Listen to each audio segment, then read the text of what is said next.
بسم الله الرحمن الرحيم.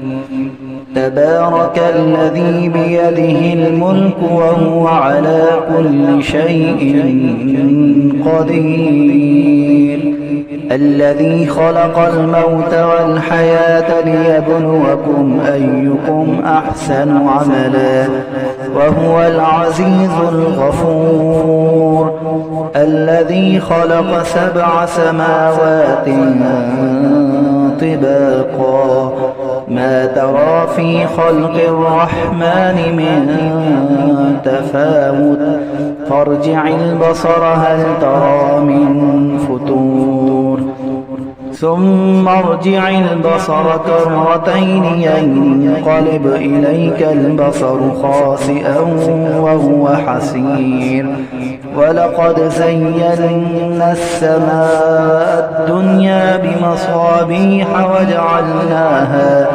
وجعلناها رجوما للشياطين وأعتدنا لهم عذاب السعير، وللذين كفروا بربهم عذاب جهنم وبئس المصير. إذا ألقوا فيها سمعوا لها شهيقا وهي تفور تكاد تميز من الغيظ، كلما ألقي فيها فوج سألهم خزنتها ألم يأتكم نذير؟ قالوا بلى قد جاءنا نذير فكذبنا وقلنا ما نزل الله من شيء إن أنتم إلا في ضلال كبير. وقالوا لو كنا نسمع أو نعقل ما كنا في أصحاب السعير، فاعترفوا بذنبهم فسحقا لأصحاب السعير.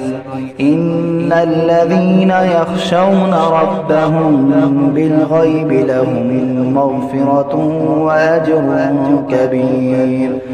وأسروا قولكم أو اجهروا به إنه عليم بذات الصدور. ألا يعلم من خلق وهو اللطيف الخبير.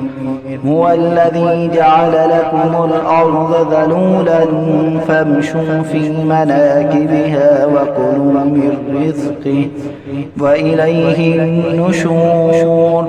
أأمنتم من في السماء أن يخسف بكم الأرض فإذا هي تمور